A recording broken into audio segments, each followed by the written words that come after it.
Olá, galera! Vamos finalmente terminar o livro da triste história da história. Corrigindo, não é história, é história da evolução. Vamos ao capítulo 8 e ao capítulo 9. Vamos lá, tia Tisa? Eu estou muito curioso. Então, vamos logo começar a leitura. Capítulo 8. A natureza não consegue fazer tudo. Processo natural e leis da natureza. Tudo tem um limite. A natureza existe e funciona tão bem, obedecendo às leis que a regem também. Nela há processos que são naturais, a chuva, o vento e outros mais.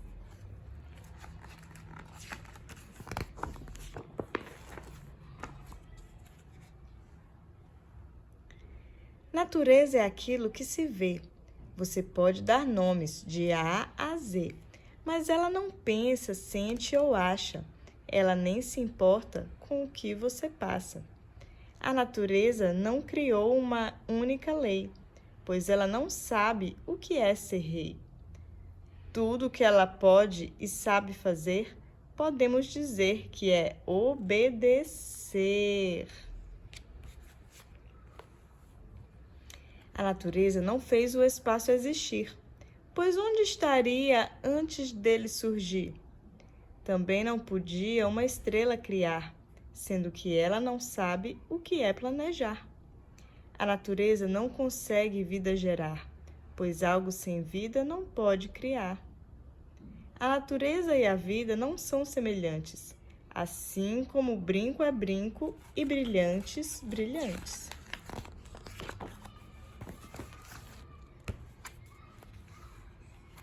Deve haver uma outra maneira que possa explicar essa coisa inteira.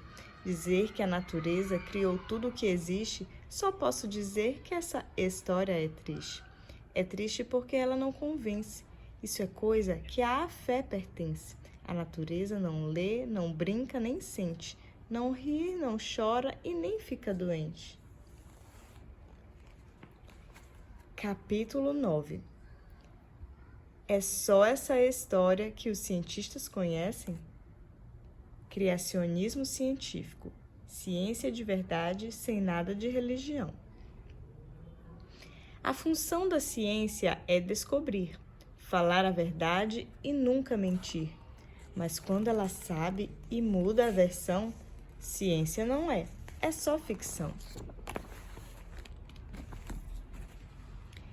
Cientistas famosos de toda a nação sempre aceitaram a criação, não porque eram religiosos, mas porque eram muito estudiosos. Eles viram o óbvio sem distorção. Tudo que existe foi criação. Do nada, o nada, nada pode criar. Isso não é difícil para alguém aceitar. Por isso existe uma teoria melhor, que explica o que existe ao nosso redor. Ela não usa o que não foi descoberto, pois isso é fé e não ciência por certo. Criação é evidente em todo lugar, por onde a ciência foi pesquisar. Quanto mais se estudou, mais clara a visão, que tudo o que existe foi criação.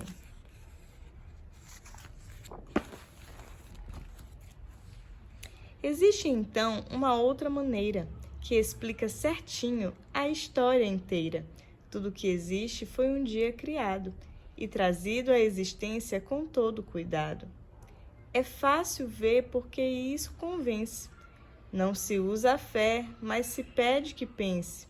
Essa história você poderá aprender. Ela é muito legal de se conhecer. Este não é o fim, mas sim o começo, para descobrir a verdade com grande sucesso.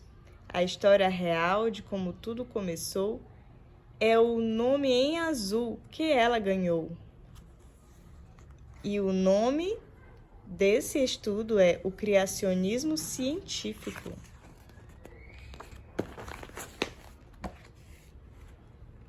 Você não precisa ficar triste. A história real eu sei que existe.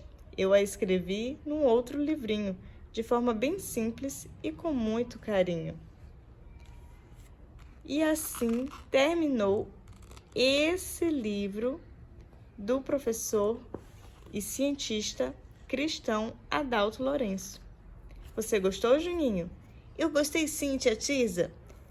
Mas se você quiser ficar só com a sua fé e as verdades bíblicas, você também pode, né? Você não precisa ir atrás, estudar sobre o criacionismo científico.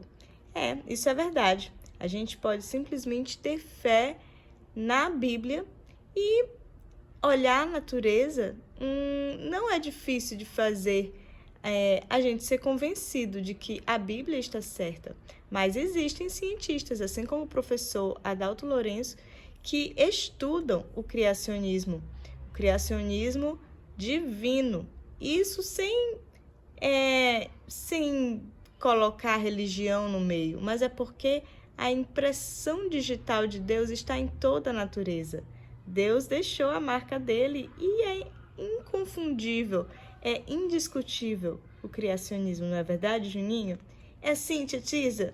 E eu adoro ler sobre a criação de Deus na Bíblia. Eu também, Juninho.